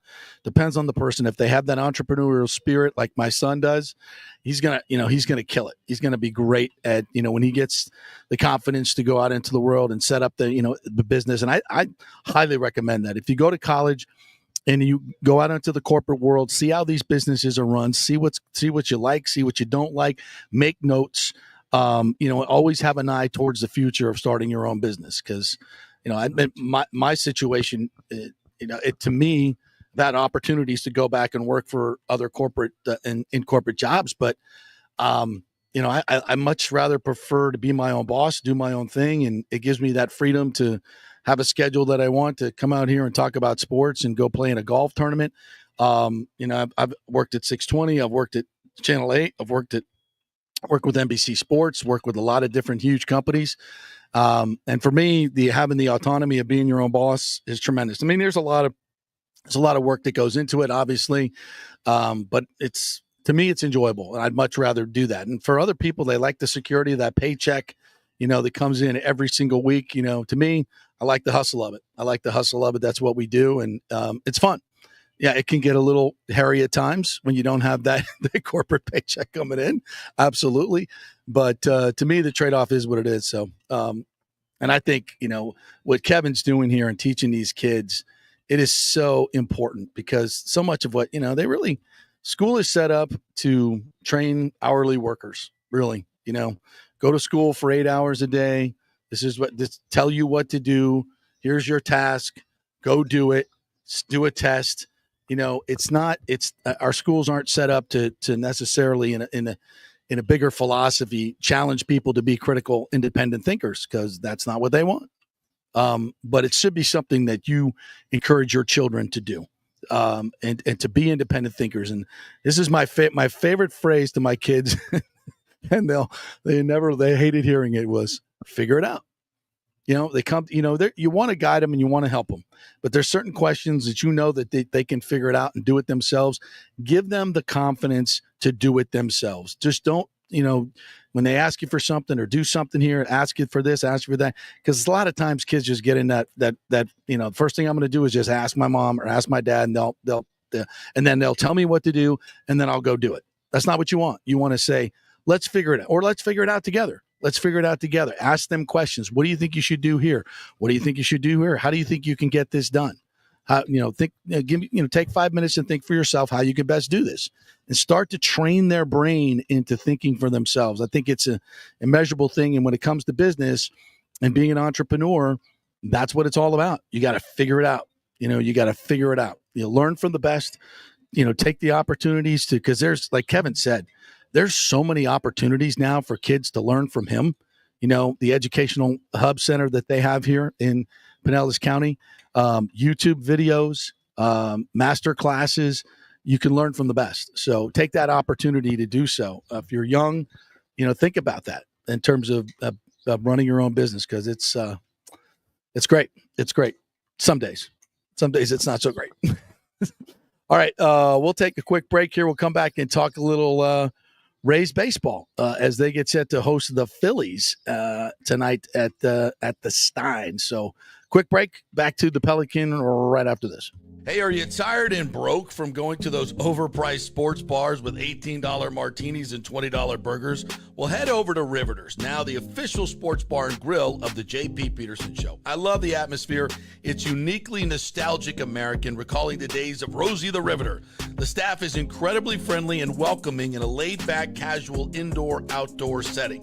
And check out the reviews, and you'll hear this. Best Reuben sandwich ever. Amazing wings, burgers, and prime rib. The welcome you get when you walk in is incredible. The staff will call you by name. You're not just customers. You're really part of the family. So go say hello to Maha, Taylor, Serena, May, Courtney, Jamie, Christina, Lauren. Tell them JP sent you. This is a real sports bar, and we love our home teams. And they're playing the games on the TVs all the time. You won't have to ask to put the Lightning, the Rays, the Bucs, or the Rowdies on. They do the UFC fights for free, no cover. Big screens and TVs everywhere. It's the place to watch sports in Tampa. Great fresh food, amazing staff, great drinks, insane happy hour, 3 to 7 every day. Race season is here, so make sure you stop by Riveters before or after the game. It's just north of 275 on Dale Mabry, just south of Steinbrenner Field. See you at Riveters. Diamond Days are back at the Golden Diamond Source, Tampa Bay's largest jewelry superstore. I love Diamond Days because right now you can get up to 20% off all the diamonds in the inventory, including April's birthstone. Plus, you can take advantage of 0% financing for up to 5 years. This means that if you finance $5,000, your monthly payment would only be $83. Best of all, your Golden Diamond Source diamond never loses its value. And listen up, all soon-to-be newlyweds, here's your chance to win a $2,500 shopping spree at the Golden Diamond Source, along with a wedding cake for up to 100 guests, created by the renowned celebrity chef, The Cake Girl, as seen on the Today Show. Entering is easy. Simply visit the Golden Diamond Source on Omerton Road for your chance to win big. If you want your special someone to say yes, make sure it's a Golden Diamond Source diamond. Visit us at 3800 Omerton Road in Clearwater. Spring means a time of renewal and Rays baseball, and the folks at Italiano Insurance want to welcome the Rays to Tampa and remind you it's time to renew those insurance policies with the now famous Italiano Insurance Checkup. Let the experienced and friendly agents shop your policy for the best price and coverage. Famous for saving me over $1,000 on our auto insurance last year and over $500 on our homeowners. Now that's a grand slam. Might as well get a double play by adding flood insurance and business insurance to your portfolio. Costs less than you think, and trust me, you do not want to risk your home or personal wealth. That's a big whiff. So step up to the plate and call 813-877-7799 and chat with the all-star agents at Italiano Insurance. 813-877-7799 or go to ItalianoInsurance.com. Go Rays! Let's go! Right now, back to the show on FanStream Sports. All right, welcome back to the J.P. Peterson Show as we roll on here at the Pelican. Golf Club out in beautiful Bel Air. It is a gorgeous day for the first annual Kevin Harrington Foundation golf event. And it's benefiting the foundation that, as we just chatted about, helps out kids teaching them how to become entrepreneurs. Also, there's a veterans component as well, as they help veterans coming back learn how to start their own businesses and entrepreneurial pursuits. So we're raising money for a great cause out here, and you can go to Kevin Harrington Foundation. Just Google it. They have a webpage there if you'd like to donate to some of these very worthy causes. You're helping kids learn how to start businesses for life and become successes in college and after college, or not even going to college. So very, very worthy cause. We really appreciate him having us out here. All right, the Rays begin a series with the Phillies tonight at the Stein.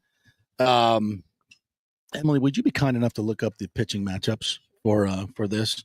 Intern Emily is here. I know you all want to say hello to intern Emily. We'll bring her on here in a second. She's dying to talk about FSU's baseball's win over Clemson this weekend. So I'll bring her on here in a second, which figures out those pitching matchups. But I want to talk a little bit about the Rays. John Romano had a really good column today, I thought, on this Rays team in the Times. And interesting that he noted that a 16-8 start to 2024, 16-8 start to 2025.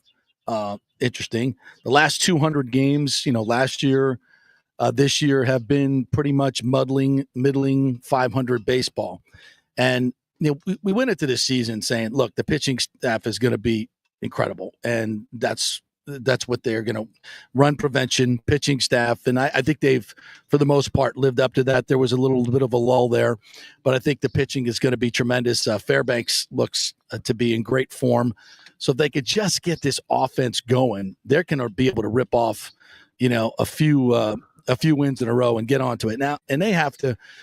Listen, I don't know what it is about the Stein, the crop trop, as I like to call it. I don't know what it is about that this venue that is the Rays just can't score. They go on the road, they can hit.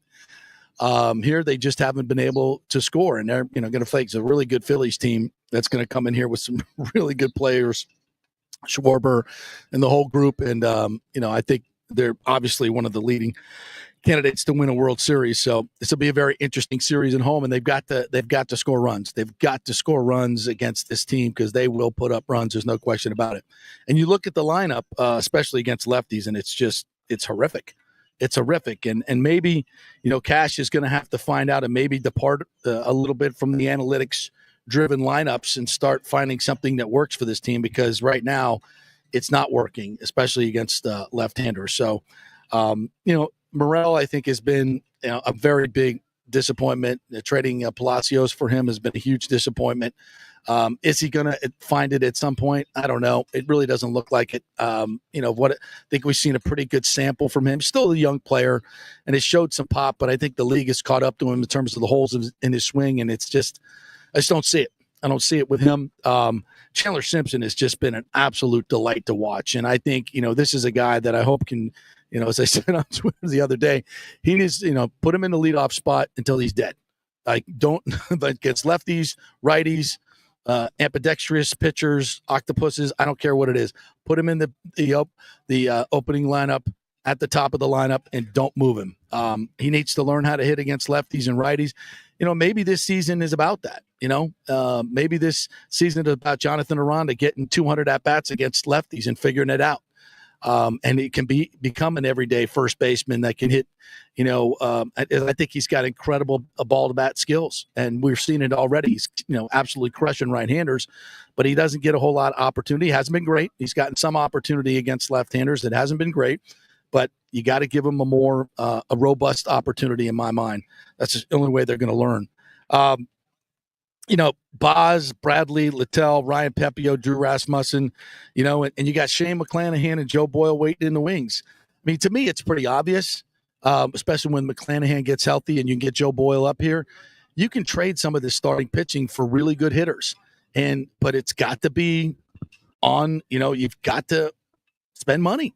You've got to spend money because they cost money. Good, experienced hitters that hit in the playoffs cost money. There was a as he writes, he says, maybe the loss of Wander Franco, the loss of Tropicana Field, and the loss of precious revenues are too much for one team to overcome.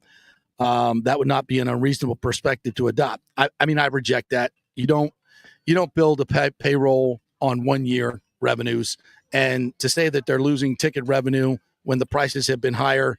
I don't know it. I don't know exactly what the numbers are, but it can't be that significant where it should affect your payroll. Payroll should be, planned out 4, 5, 6 years in advance. We know what the payroll philosophy of the Rays has been. They're never going to get over $100 million. It's usually around the $80 million mark, and with revenues of $300 million. It's ridiculous. They're second to last in the league in the percentage of money that they spend on players. And it's been that way since Stu Sternberg got here. Yes, they've won games in the regular season, but the last couple of years, not so much. They've had a lot of bad seasons under Sternberg as well. But yes, they've learned how to win in the regular season, but to me, it's not a championship level philosophy. And now as teams spend more and more and it gets more top heavy, I think you even have less of a chance to win a World Series. I think you got to get in the game to the $130 to $150 million mark, and that's going to take move your stadium to Tampa where there's more revenue, premium seating involved. That's that maybe that's a discussion for another time, because this team about this year, how are they going to turn it around? You got surplus pitching. Go out and buy yourself some hitters. But in order for Neander to make the move, he's got to add payroll. And does he have the freedom to do that? I don't think so. He said that he does. The proof's in the pudding. They've never been able to really add any significant payroll. When Hassan Kim comes back, I mean, look, he's a better hitter than Taylor Wall. I'm a better hitter than Taylor Walls, even though he got 4 hits the other day. But he's not a slugger by any means. He's not going to, even in his best years, provide a huge boost of power to this offense. There'll be some, and that will be helpful. But, I mean, you look at the lineups in this league that are getting it done, they're chock full of hitters. But I think, even bringing in 1 or 2 would help this team dramatically with the pitching that they have. All right. You got the pitching? You got the pitching matchups? Emily, come on in here. Oh, yeah. Well, you got any pitching matchups for the Phillies series? See if you can find that. What's their record at home? 9-13? 9-13 at home? That's not good enough. That's not good enough. And they've had that heavy home game schedule for the first part of this season. So, they're going to go out on the road, which actually might be great for the summer for them to get on the road because they've been so much better on the road. So I don't know what it is about the Stein. I think it's going to even out, to be quite honest with you. I think it's going to I don't think there's anything inherent about what other teams are doing and what, the Rays are just not a great hitting team. And I think they've just been worse at home. I don't think there's anything special about Steinbrenner Field. Is the wind blowing in a little bit more from left field? It kind of blows in from left field. Balls die in left and center. They fly out in right field. Brandon Lau should have a hell of a lot more home runs, but he doesn't. So we'll see how they adjust to that. Here, you can come on in. Come on in. Okay. I got to scooch my chair. Slide your chair over. Say hello to the folks. Hello, folks. Then you Hope can everyone's having a wonderful morning so far. Yes. Almost afternoon. Zach Wheeler and Drew Rasmussen tonight. Oh, that's going to be a good one. Wheeler against Rasmussen. All right. What do we got? It's 7 o'clock, right? Tonight? 7:05. I should have this at my back here, but I'm trying to run the show. And Sports Illustrated did not tell me the time. It's 7:05. I'm doing terrible as a stats for you right now. It's all right. It's all right. So we got Wheeler, Rasmussen, and then 7:05. Yep. Today. Mm-hmm. I just threw this on you real quick. What else do we need? Tomorrow's pitching matches for the series. Do we have them? Tomorrow. Do we have those? Let's see. Not on this website. Okay. All right. So tell me about Florida State. What happened this weekend? They take 2 of 3 from Clemson. Florida State was number 5 going in, right? Clemson was number 6, I believe. Number 3. We're number 3. They were the better team. So we take 2 of 3 supposedly. from them and should have won game 2. Correct. Yes. But game 2 was a little bit weird, of course, with a rain delay. Yeah. And going in and finishing that game right before game 3, you kind of just Jamie Arnold, our Jesuit guy, was awesome on Friday. Oh, he's always awesome. Yeah. He's going to be a very high draft pick. Very high. He's projected number 1 right now. Yeah. We got to get him on the show. Can you get him on the show? Oh, we could try. Okay. We could definitely try. I've tried to get him on my podcast before, but he's a very hot commodity right now. Yeah, I guess so. Okay. But yeah, we'll do our best. All for right, sure. we'll get him on. But yeah, it's hard to remember the details of this weekend because it was just so jam packed and there was so much that happened. But game 2, obviously, you dropped that level out the The series. pitcher his name escapes me. The lefty that went on Saturday. Which for Clemson? For FSU. It was pitching went on awesome. Saturday. Joey Vellini. Yeah. He was pitching awesome. Maybe his best game of the year. There was a point in time during the season where his numbers were better than Jamie's. Yeah, he was really good. Mm-hmm. Get to the 8th inning. They put a couple of guys on, and then he gave up a big knock. Mm-hmm. And the game gets delayed to the Sunday. Too much going on. They lose that game, but then the game 3, Mm-hmm. they run rule Clemson. They sure do. 20-8 was it? 20-9. Yes. Take that. 20-9. Take that, Clemson. Which they kind of ruled them twice. Clemson came back. Of course, it was 10-0, and then Clemson scored like 5 in the 4th or 5th. And but yeah, Drew Furrow, second homer of the day, and walked it off. Nice. So they jumped up to, obviously, since Texas got swept, Mm-hmm. the SEC team that was number 1, Florida State, obviously would jump into the number 1 spot, You right? would think so. Right. But they're an ACC team. So the SEC team that got swept stayed at number 1, which makes a lot of sense because Clemson, who just lost the series, didn't necessarily get swept, but they dropped about 6 spots. That's so Picture wrong. time. That's so wrong. It is pretty wrong, yeah. Yeah. Doesn't- Still getting doesn't make snubbed. sense. We're still getting snubbed. Well, I think it's worse for Clemson. I mean, you dropped from 3 to I think they were 7 or 8 now in the latest And they just ranking, lost and you lost 2 to or the number 3. 2 team now. So doesn't really make a lot of sense there, but It's just means more to college the baseball. SEC. It just means more. And that's why they pay these posters. Unless you to get do what they swept, do. then it means less. What's that? Unless you get swept, then it means less. That's right. That's right. So anyway, we did lose the series at Florida this year, right? We did, Yeah. yes. Mm-hmm. So we run ruled them one time, and then, we walked it off with a grand slam, Mm-hmm. but then they came back to beat us. So Yes. maybe we'll see them in the regionals. Maybe. No, maybe they'll host and we'll know. host. I don't think so. They're not very good. No? They're not ranked. Really? No, not at all. Not Even even, after top wow. 25. Okay, No. but we're gonna get a regional, I would think, We most definitely FSU should. will We get a should get a regional. super too. and the super Top regional. 8 hosts both. Okay, So, pending but you got to make get it through there. the regional. You do, Yeah. yes. So, and I'm not watching it as closely as you are. It seems like this Friday and Saturday pitching is really good. Mm-hmm. The midweek pitching is not so good. Mm-mm. There's not a lot of depth to the pitching stuff, but not a lot of teams have a whole lot of depth. But Yeah. can this Florida State offense carry them? Some days, yes. Yeah. Some days, no. What really hurt you is actually in that first UF game, our Tuesday starter, Evan Crest, got hurt. And so they've really struggled to put together another, like a 4th starter for those midweek games. And then the bullpen kind of has those We don't have same enough Jesuit issues. arms.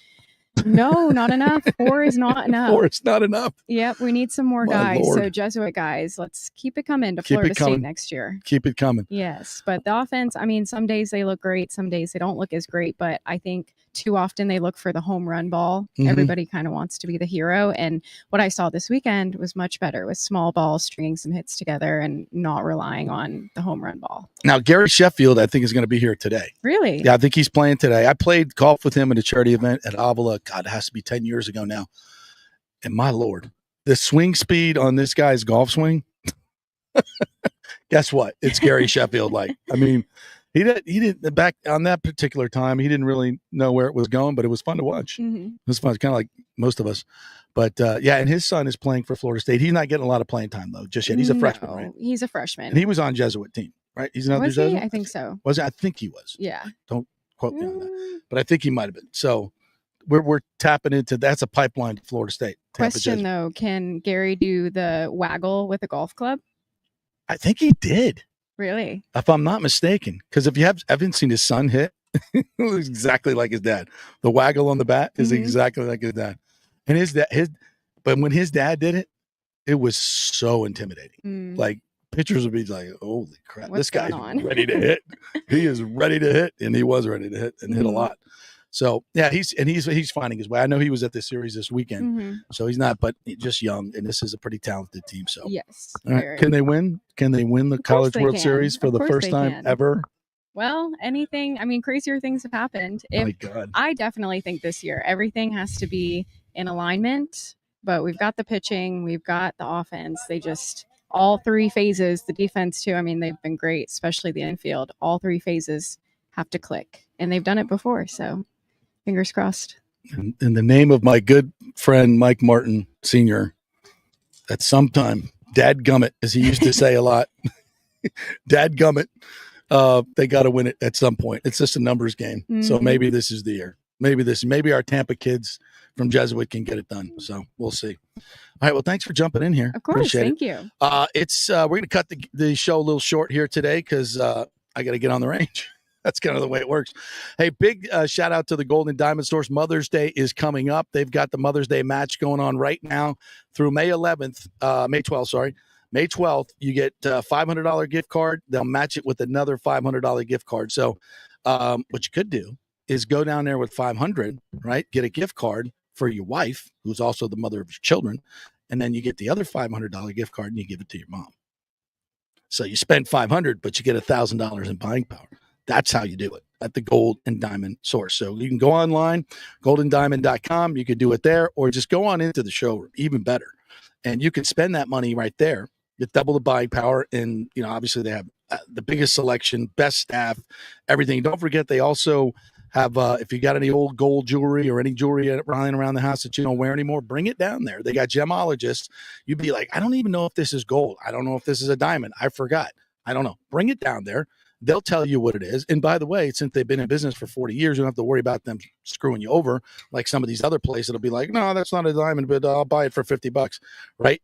So you have the peace of mind to know that you're going to get honest people giving you an honest price and the best price on your old gold jewelry. So lots of different things you can do with the Golden Diamond Source. So for Mother's Day, this Sunday coming up, don't screw it up. Get over there, double your money till the 12th. $500 gift card, get a $500 gift card for free.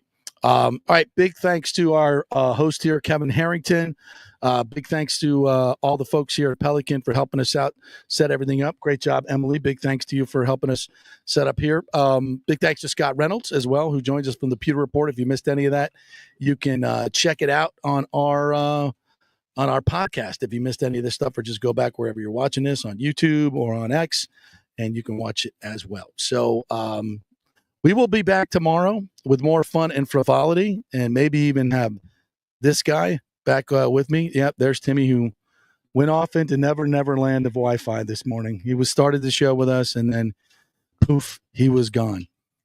So we will hopefully get Tim back tomorrow, or not, and we will see you then.